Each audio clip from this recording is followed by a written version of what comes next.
Hello aspirant, स्वागत है आप सब लोगों का हमारे ऑनलाइन प्लेटफॉर्म में। देखिए, आज के सेशन में हम ज्योग्राफी को स्टार्ट कर रहे हैं और ये मैं आपको इस तरीके से नहीं करवा रही हूँ कि ये वर्ल्ड ज्योग्राफी है, ये इंडियन ज्योग्राफी है। सबसे पहले हम ज्योग्राफी, इंडिया जो है वो भी तो वर्ल्ड का ही हिस्सा है, यानी जो फिनोमिनन्स इंडिया के हैं वही फिनोमिनन्स वर्ल्ड के भी होंगे। रीजन अलग अलग हो जाता है, तो हम पहले वो सारे बेसिक फिनोमिना पढ़ेंगे और ज्योग्राफी के उस पार्ट को हम क्या नाम दे रहे हैं, फिजिकल ज्योग्राफी। इसके अंदर हम हवा, पानी, पहाड़, पत्थर सब कुछ पढ़ेंगे। यानी फिजिकल ज्योग्राफी के अंदर हम लोगों को किन बातों की स्टडी करनी है। सबसे पहले तो हम लोग जिन बातों की स्टडी करेंगे उसमें से एक सेक्टर का नाम है लिथोस्फीयर। क्या? लिथोस्फीयर, जिसको कहते हैं स्थल मंडल। स्थल मंडल, इसके अंदर आप क्या क्या पढ़ेंगे? इसके अंदर मृदा के बारे में यानी सॉइल के बारे में पढ़ेंगे, इसके अंदर पहाड़ों के बारे में पढ़ेंगे, रॉक्स चट्टानों के बारे में पढ़ेंगे, पठारों के बारे में पढ़ेंगे और मैप के अकॉर्डिंग हम ये काम सारे करेंगे ताकि आपका मैप वर्क भी कंप्लीट हो जाए। फिर लिथोस्फीयर के बाद हमको जो अगला कदम अपना बढ़ाना होगा वो किस तरफ बढ़ाएंगे? हम हाइड्रोस्फीयर को पढ़ेंगे। पहले मैं आपको शाखाएं बता रही हूं कि हमको कैसे आगे बढ़ना है। हाइड्रोस्फीयर, इसके अंदर हम जलमंडल के बारे में पढ़ेंगे, यानी कि इसके अंदर हम सागर के बारे में, महासागर के बारे में, अलग अलग जल संधि यानी स्ट्रेट्स के बारे में, जल डमरू के बारे में, यानी इन चीज़ों के बारे में समझना है। किस तरीके से चक्रवात आता है, किस तरीके से आपका हरिकेन्स उड़ रहा है, सुनामी क्या होती है, इन चीज़ों के बारे में हम यहाँ समझेंगे।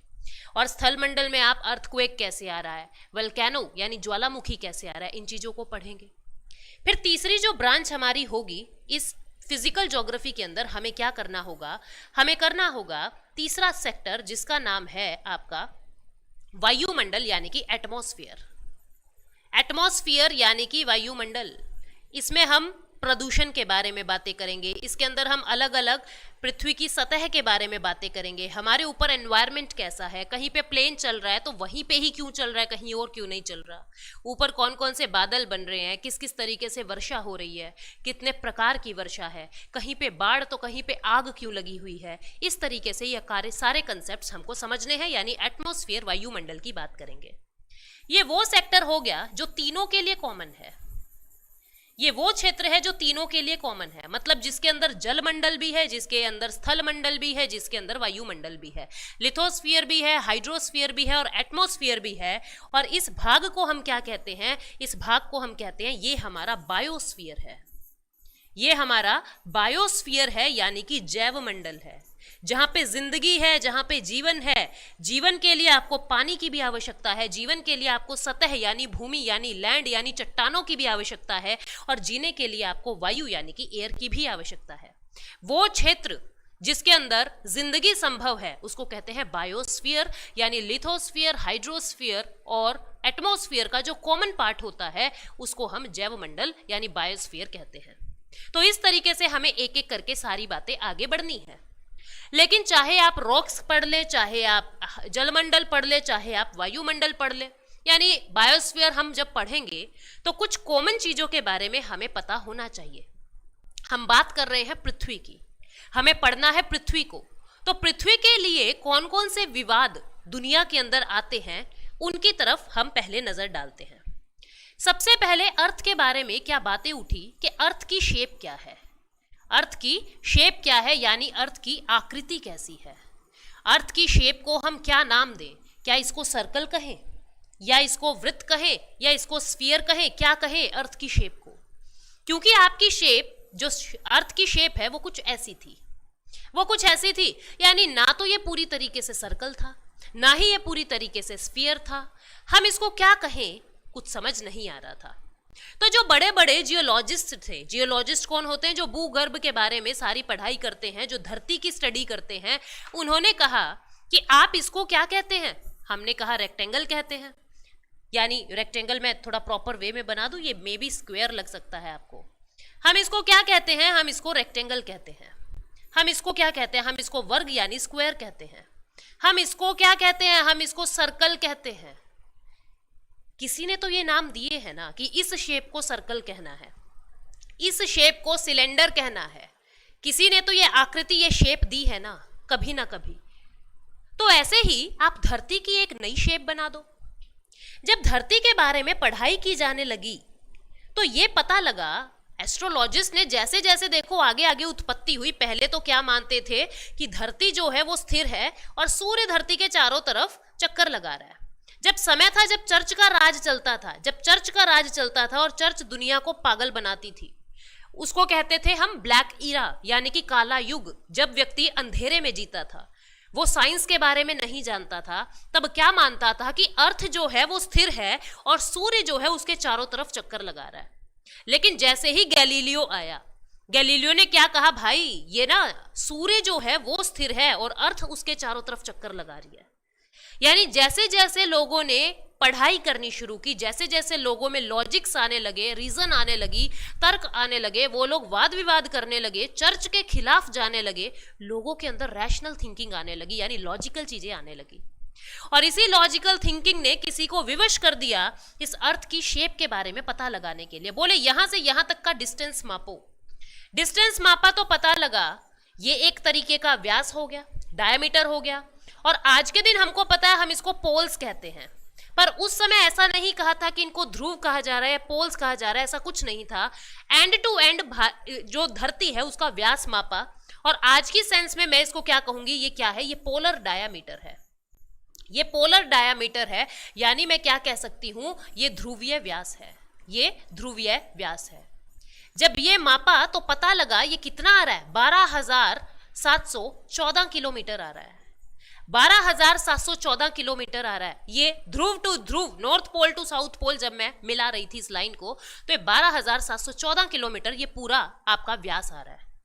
फिर मैंने ये देखा कि भैया फिर इसको भी माप के देखो, हम अगर इस एंड टू एंड पृथ्वी को अगर हम जोड़ देते हैं तो कितना डायामीटर आ रहा है।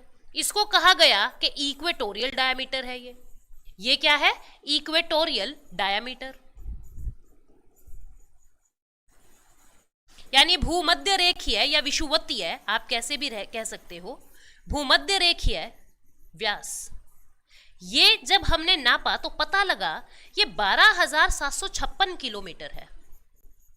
तो अब साइंटिस्ट का दिमाग घूम गया कि अगर हम इसको स्फीयर माने या इसको सर्कल माने, तो सर्कल तो ऐसा होता है भाई, चाहे आप इसको यहां से माप ले, चाहे आप इसको यहां से माप ले, चाहे ऐसे, व्यास बराबर आना चाहिए। हम स्फीयर की भी बात करें तो स्फीयर भी ऐसा ही होता है, आप इसके डायमीटर को ऐसे माप ले, ऐसे माप ले, ऐसे माप ले, ऐसे माप ले, कैसे भी माप ले, डायमीटर जो है वो इक्वल आना चाहिए। लेकिन ये क्या, ये तो ध्रुव टू ध्रुव जब हम जोड़ रहे हैं तो डायमीटर आ रहा है 12,714 किलोमीटर, और इक्वेटोरियल डायमीटर जब हमने जोड़ा तो वो आया 12,756 किलोमीटर। यानी यहां से एक चीज की क्लैरिटी मिल गई थी कि कहीं ना कहीं यहां पे कुछ भाग फैला हुआ है, यानी ये जो एरियाज हैं ये बल्ज कर रहे हैं, यानी फैले हुए हैं। धरती जो है वो बीच में से फैली हुई है और ऊपर से थोड़ी सी चपटी है। जैसे आप गुब्बारे को लोगे, बलून को लोगे और उसको प्रेस कर दो तो वो ऐसे नहीं हो जाता चपटा सा थोड़ा और ऐसे फूल जाता है, तो धरती भी ऐसे फूल गई। तो जियोलॉजिस्ट ने इसके बारे में स्टडी और की कि ऐसा क्या हुआ था कि धरती की शेप ऐसी बन गई और ये बीच में से बल्जिंग आकृति का बन गया। तो पता लगा इसकी वजह सेंट्रीपिटल फोर्स। सेंट्रीपिटल फोर्स क्या होता है, केंद्र से बाहर की तरफ बल लगता है। अब आपको पता है अपनी अर्थ के ऊपर गैसों का मिक्सचर है। ये जो गैस थी, जिस समय बिग बैंग थ्योरी हुई, जिस समय सोलर सिस्टम के अंदर अर्थ नाम का प्लैनेट बन रहा था, बहुत तेज गति से रोटेशन करती हुई गैसेस का गोला पृथ्वी का जो बनता है, बहुत तेज गति से हमारी पृथ्वी के अंदर, हमारी अर्थ के अंदर जो है तूफान आया हुआ था, और ये गैस बहुत तेजी से घूम रही थी। और जो धरती का केंद्र था, वो धरती का केंद्र उन गैस के गोलों को, उन गैसेस को बाहर की तरफ धकेल रहा था, इस तरीके से बाहर की तरफ धक्का मार रहा था। इसको क्या कहा, सेंट्रीपिटल फोर्स। क्या कहा जाता है, सेंट्रीपिटल फोर्स। सेंट्रीपिटल फोर्स कौन सा होता है, वो वाला फोर्स जो केंद्र से बाहर की तरफ लगता है। और सेंट्रीफ्यूगल फोर्स कौन सा होता है, जो केंद्र की तरफ लगता है। तो सेंट्रीपिटल फोर्स की वजह से इस गैसेस को धरती से बाहर की तरफ धकेला गया, और यही वजह थी आपकी धरती के जो बल्जेस है वो निकल गए, यानी कि आपकी धरती की जो मोटाई है वो बढ़ गई। इस वजह से इक्वेटोरियल डायमीटर 12,756 किलोमीटर और पोलर डायमीटर आपका 12,714 किलोमीटर बन जाता है। यहां तक बात समझ आ गई आपको? ठीक है, अब आगे बढ़ते हैं। अब आगे बढ़ते हैं। अब आप एक बात को समझना, अपनी कॉमन सेंस से इस बात को समझना। पहले तो भैया स्टेटमेंट ये याद हम कर लेंगे कि इक्वेटोरियल डायामीटर यानी विषुवत्तीय व्यास, equatorial diameter is larger than polar diameter. Polar diameter, ठीक है, ध्रुवीय व्यास कम है और भूमध्य रेखीय व्यास ज्यादा है। एक तो ये कंक्लूजन निकल गया। अब तुम एक बात को समझो, एक ये लाइन है और एक ये लाइन है। ये लाइन मान लीजिए 2 किलोमीटर की है और ये लाइन मान लीजिए आपकी 500 मीटर की है। मैंने आपको ये कहा कि दोनों ही आपको 10 मिनट्स में पार करनी है, दोनों ही आपको 10 मिनट्स में पार करनी है। अब व्यक्ति यहां भी खड़ा है और एक व्यक्ति यहां भी खड़ा है, दोनों को ही 10 मिनट में ये दूरी पार करनी है। आप मुझे यूं बताएं, इनमें से तेज कौन चलेगा? इसको फास्ट चलना पड़ेगा, इसको फास्ट चलना पड़ेगा, इसको स्लो चलेगा, ये स्लो चलेगा, क्योंकि इसका रास्ता बहुत कम है। तो 10 मिनट में पहुंचने में इसको तो धीरे धीरे में भी बात बन जाएगी। लेकिन इसका रास्ता बहुत ज्यादा है, सेम समय पे शुरू हो रहे हैं, दोनों को 10 मिनट मिले हैं, तो इसको तेजी से चलना पड़ेगा। अब इसी कंसेप्ट को हम पृथ्वी के कंसेप्ट से जोड़ते हैं। प्रश्न पूछा जाता है कि पृथ्वी की जो स्पीड है, आपको पता है हमारी अर्थ कॉन्टिन्यू रोटेट कर रही है, घूम रही है हमारी अर्थ। अब पृथ्वी पोल्स पे तेजी से घूमती है या पृथ्वी इक्वेटर पे इसकी स्पीड ज्यादा होती है? पृथ्वी की स्पीड 0 डिग्री यानी बीचों बीच, इसको हम कहते हैं इक्वेटर। अभी आपको समझ आएगा आगे कि इक्वेटर क्यों कह रहे हैं। इक्वेटर इसको इसलिए कह रहे हैं क्योंकि बीचों बीच इक्वल 2 हिस्से कर दिए, ऊपर क्या हो गया नॉर्थ और नीचे क्या हो गया साउथ, यानी कि ये हमारा हो गया दक्षिणी गोलार्ध। इसको क्या कहेंगे? दक्षिणी गोलार्ध, दक्षिणी गोलार्ध, साउदर्न हेमिस्फीयर, साउदर्न हेमिस्फीयर। हमने स्फीयर को 2 टुकड़ों में बांट दिया, यानी कि हमने इसको 2 टुकड़ों में बांट दिया, ठीक है, साउदर्न हेमिस्फीयर, और इसको कहा हमने उत्तरी गोलार्ध यानी नॉर्दर्न हेमिस्फीयर। हेमी क्यों कह रहे हैं? क्योंकि हमने इसको 2 टुकड़ों में बांट दिया है। बिल्कुल किस लाइन से? इस लाइन को कहते हैं हम इक्वेटर, यानी भूमध्य रेखा, जो भू के यानी पृथ्वी के मध्य से होकर गुजर रही है। इक्वेटर जो इक्वल हिस्से कर रही है। अब आप मुझे यूं बताओ कि ये वाला डायमीटर ज्यादा था या ये वाला डायमीटर ज्यादा था?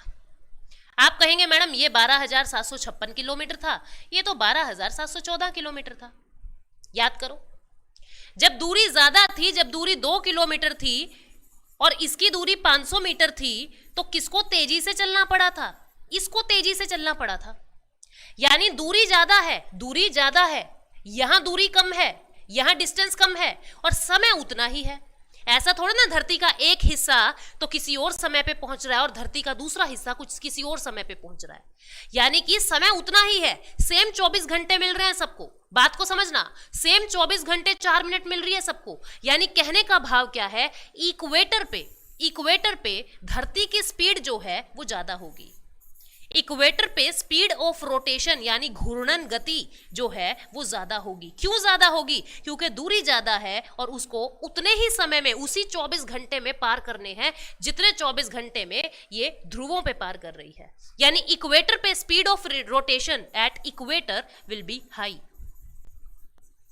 मेरी बात समझ आई आपको कि ध्रुवों पे पृथ्वी की घूर्णन गति ज्यादा क्यों होगी? समझना इस बात को, मैं हिंदी में भी लिख देती हूं कि ध्रुवों पे पृथ्वी की घूर्णन गति जो है वो ज्यादा होगी।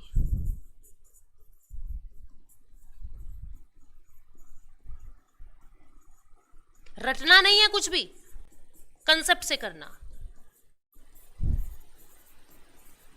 क्यों ज्यादा होगी हमें समझ आया, क्योंकि डिस्टेंस ज्यादा है compare to polar diameter, distance ज्यादा है और उतने ही समय में पार करना है पृथ्वी को। पृथ्वी घूम रही है, घूम रही है, घूम रही है, उतने ही समय में उसे पार करना है। तो ज्यादा डायमीटर, ज्यादा डिस्टेंस पार करने के लिए उसको तेजी से चलना पड़ेगा। यानी इक्वेटर्स पे, ध्रुवों पे नहीं, यानी इक्वेटर पर, ध्रुवों पे नहीं, इक्वेटर पर, इक्वेटर पर, इक्वेटर पर यानी भूमध्य रेखा पर पृथ्वी की घूर्णन गति ज्यादा होगी, speed of rotation at equator will be high. हमने दो कंक्लूजन निकाल लिए, एक तो इक्वेटोरियल डायमीटर ज्यादा होता है और इसी वजह से speed of rotation at equator will be high. Assertion reason में भी पूछ ले कहीं तो आपको ये पता होना चाहिए। अब आगे बढ़ते हैं। अब हम कर रहे थे इसकी शेप की बात। हम किसकी बात कर रहे थे? हम कर रहे थे शेप की बात। तो अब शेप के अंदर हमने देखा कि पोलर डायमीटर अलग आ रहा है और इक्वेटोरियल डायमीटर अलग आ रहा है, यानी ये कैसे भी करके स्फीयर तो नहीं है, ना ही ये सर्कल। तो जो जियोलॉजिस्ट थे उन्होंने क्या कहा, बोले भाई इस शेप को ना एक अलग ही नाम दे दो। जैसे आप इसको वर्ग कह रहे हो, इसको आयत यानी रेक्टेंगल कह रहे हो, इसको सर्कल कह रहे हो, इसको आप चतुर्भुज यानी कि क्वाड्रिलेटरल कुछ रोम्बस टाइप का कह रहे हो, तो आप इसको भी एक स्पेशल शेप दे दो। हमने कहा क्या नाम दे दे? बोला इसका नाम दे दो आप जियोड। क्या नाम दे दो? इसका नाम दे दो आप जियोड। तो हमारी धरती की शेप कैसी है? हमारी धरती की शेप जियोड है। कहीं कहीं किताबों में आपको ये ओबलेट स्फेरिकल भी लिखा मिल सकता है, ओबलेट स्फेरिकल भी लिखा मिल सकता है, लेकिन इन रियलिटी इसको जो एग्जैक्ट शब्द हम कहेंगे वो क्या है? जियोड है। हमारी धरती की शेप क्या है? जियोड है। मतलब ऐसी कोई आकृति, हम लोग कंफ्यूज नहीं होंगे, ऐसी किसी भी आकृति को हम क्या नाम दे देंगे? एक नई ही शेप बना दी, जियोड नाम बना दिया। और इस शेप की स्टडी को हम लोग क्या कहते हैं? धरती की शेप की स्टडी को हम लोग कहते हैं जियोडेसी। क्या कहेंगे हम लोग? जियोडेसी। यानी जियोडेसी क्या है? The study of shape of earth. The study of shape of earth geodesy कहलाता है। बात समझ आ गई? हमने क्या क्या कंक्लूजन अभी तक समझ लिए हैं? हमने समझा कि पोलर डायमीटर कम होता है, इक्वेटोरियल डायमीटर ज्यादा होता है, उसकी वजह सेंट्रीपिटल फोर्स, ठीक है। और उसके बाद हम लोगों ने जाना कि भूमध्य पर पृथ्वी की घूर्णन गति ज्यादा होगी, speed of rotation at equator will be high. क्यों हाई? वो भी मैंने आपको बता दिया। धरती की शेप का नाम क्या होगा और उस शेप की स्टडी को क्या कहेंगे? उसको जियोडेसी कहेंगे। इतनी बातें हमने समझ ली। अब हम थोड़े से मैप की तरफ चलते हैं और फिर हम एक एक करके सारी चीजों को देखते हैं। तो ये आपकी धरती की शेप है। आपको ऊपर से चपटी दिख रही है, बीच में से फैली हुई दिख रही है, यानी बल्जिंग दिख रहा है। किस वजह से? सेंट्रीपिटल फोर्स की वजह से। आगे बढ़ो।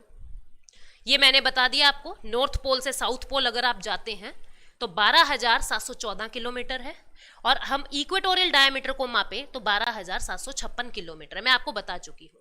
Speed of earth at equator is high. Equator पे यानी यहां पे इक्वेटर पे स्पीड ऑफ अर्थ जो है वो हाई होगी। क्यों होगी? क्योंकि ज्यादा दूरी हमें कम समय में तय करनी है। और speed of earth at poles is low. Poles पे बहुत कम स्पीड अर्थ की होती है, ठीक है।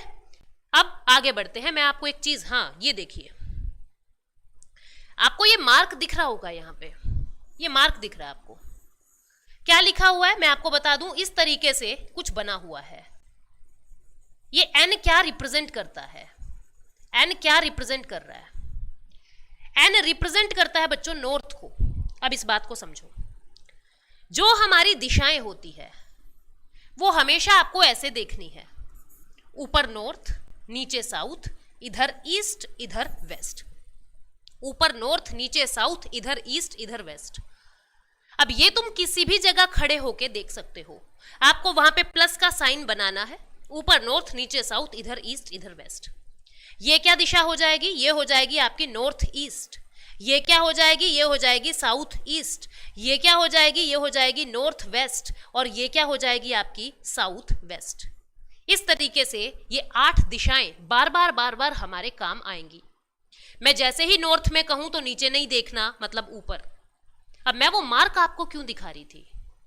जब भी आप कोई मैप खरीदने जाते हो तो आप देखोगे यहां पे एन लिखा होता है और इस तरीके से एरो लगा होता है। इस मैप की ये एन लिखे होने की वजह क्या है? इसका मतलब ये दिखाता है कि ये दिशा, ऊपर वाली दिशा नॉर्थ है। ऊपर का एरो ये दिखाता है कि ऊपर वाली दिशा नॉर्थ मानना, ऊपर वाली दिशा नॉर्थ है। और ये साउथ को क्यों नहीं इंडिकेट करते भाई? कहीं पे ये ऐसे क्यों नहीं लिखा पाता हमको भाई नीचे वाली दिशा साउथ है? ऐसे भी तो बता सकते हैं, ऐसे क्यों नहीं मिलता हमको? क्योंकि ऐसा माना जाता है कि पूरी धरती पे जो नॉर्दर्न दिशा वाले लोग थे, यानी जो उत्तरी दिशा वाले लोग थे, उन्होंने ही ज्योग्राफी को सबसे पहले समझना शुरू किया था, उन्होंने ही धरती के बारे में सबसे पहले स्टडी करनी शुरू की थी। इस वजह से हम उन लोगों को रिस्पेक्ट देने के लिए, उस दिशा की पढ़ाई को रिस्पेक्ट देने के लिए इस नॉर्थ से यहाँ पे इंडिकेशन करते हैं। ये बात भी क्लियर हो गई होगी आपको। अब हम आगे बढ़ते हैं, एक एक करके सारी बातों को समझेंगे। अब देखो, हमें कुछ बेसिक टर्मिनोलॉजीज समझनी है। कौन कौन सी टर्मिनोलॉजीज हम समझेंगे? सबसे पहले आपको पता होना चाहिए कि आइलैंड्स क्या होते हैं। आइलैंड्स क्या होते हैं यानी द्वीप क्या होते हैं। आपको पता होना चाहिए कॉन्टिनेंट्स किनको कहते हैं, यानी महाद्वीप क्या होते हैं। महाद्वीप क्या होते हैं? तो पहले इन दो टर्म्स को समझेंगे, फिर आगे की टर्मिनोलॉजी को समझेंगे। आइलैंड क्या होते हैं? जो 3 दिशाओं से पानी से घिरे हों, जो 3 दिशाओं से पानी से घिरे हों। 3 से नहीं, सारी दिशाओं से पानी से घिरे हो। 3 नहीं, चारों दिशाओं से पानी से घिरे हो, चारों दिशाओं से पानी से घिरे हो।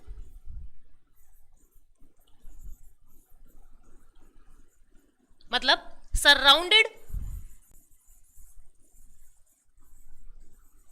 विद वाटर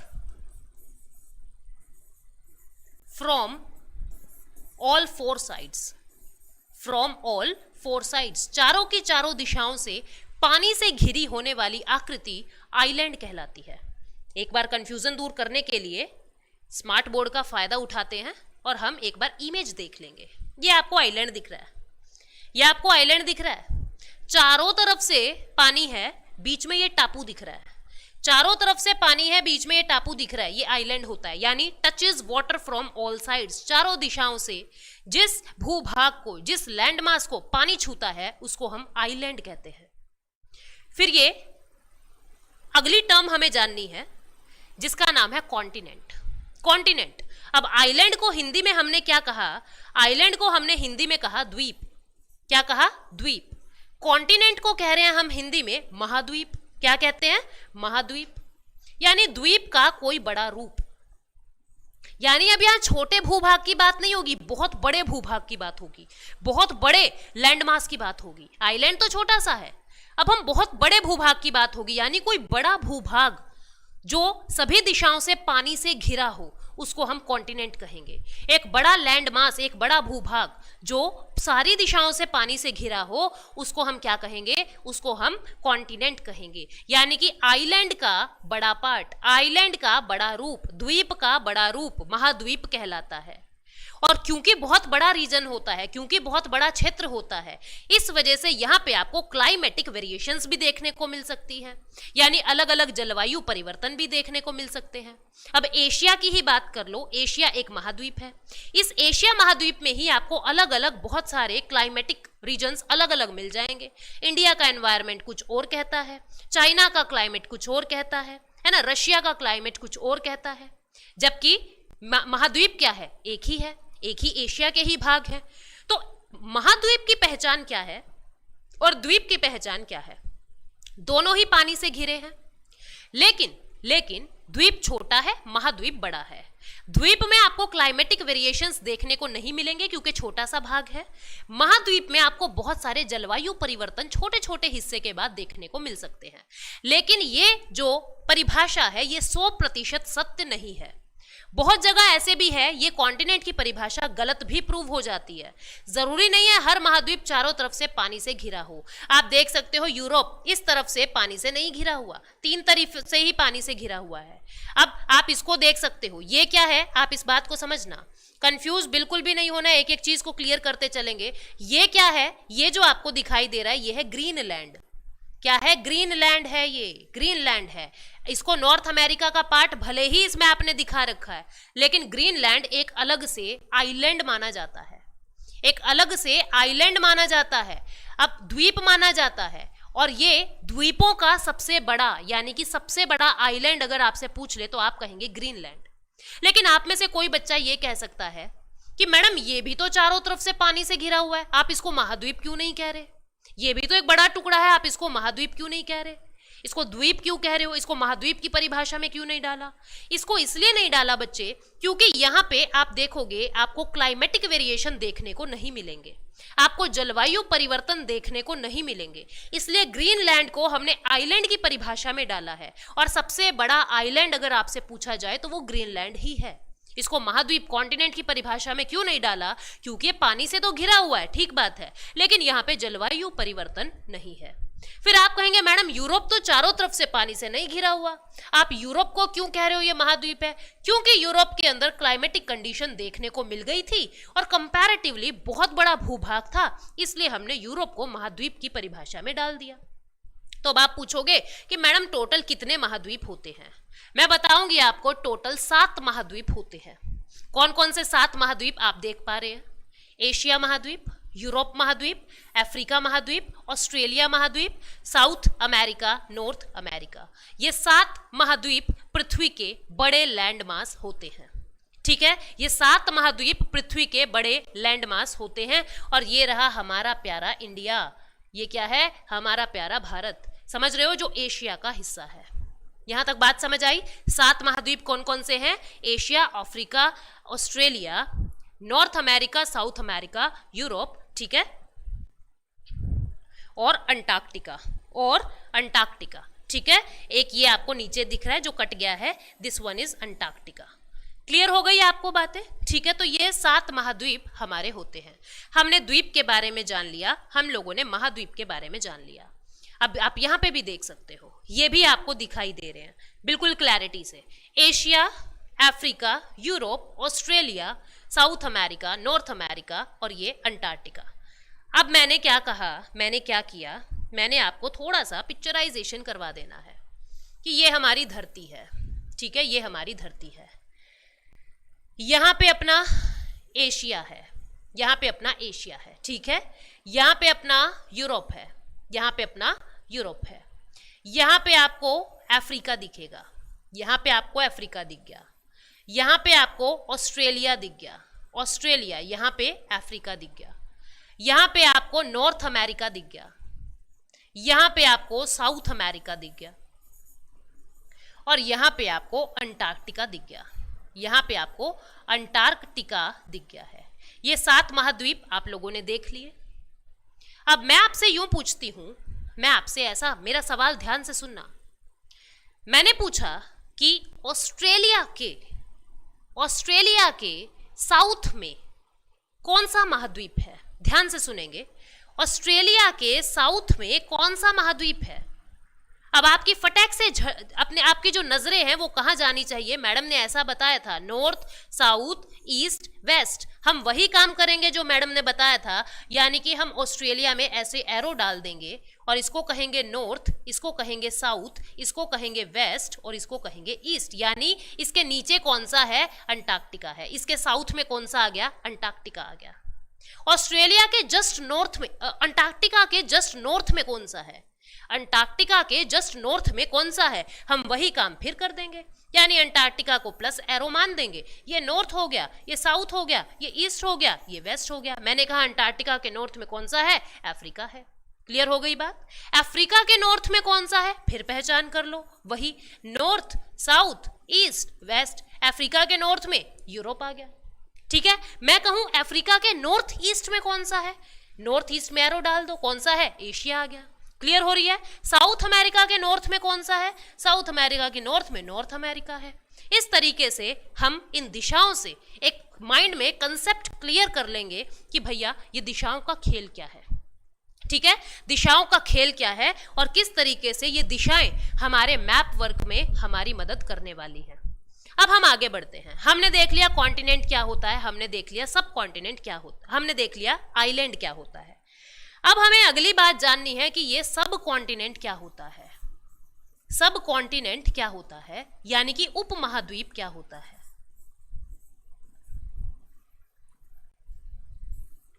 एक बड़े भूभाग का टुकड़ा, एक बड़े भूभाग का टुकड़ा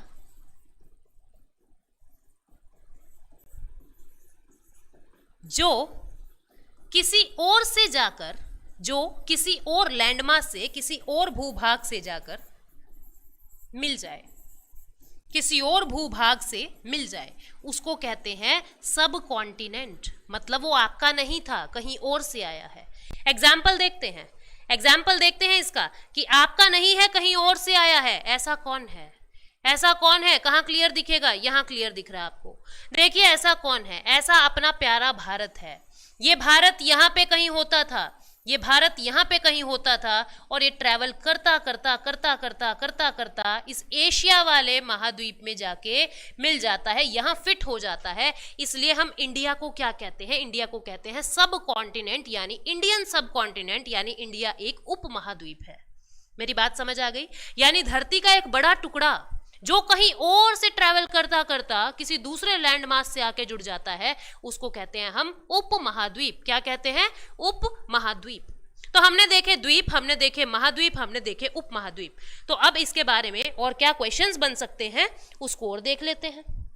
ठीक है, अब एक एक करके और इसको देख लेते हैं। अब देखो, अगर आपसे कोई पूछ ले कि एरिया वाइज इन महाद्वीपों को लगाइए, कि कौन सा महाद्वीप ऐसा है जो सबसे बड़ा है, फिर कौन सा छोटा है, इस तरीके से आपको लगाना है। ये मैंने डिसेंडिंग ऑर्डर में लगाया है, यानी अवरोही क्रम में लगाया है। अवरोही, पहले बड़ा है, ये लार्जेस्ट है, ये शॉर्टेस्ट है, ये शॉर्टेस्ट है।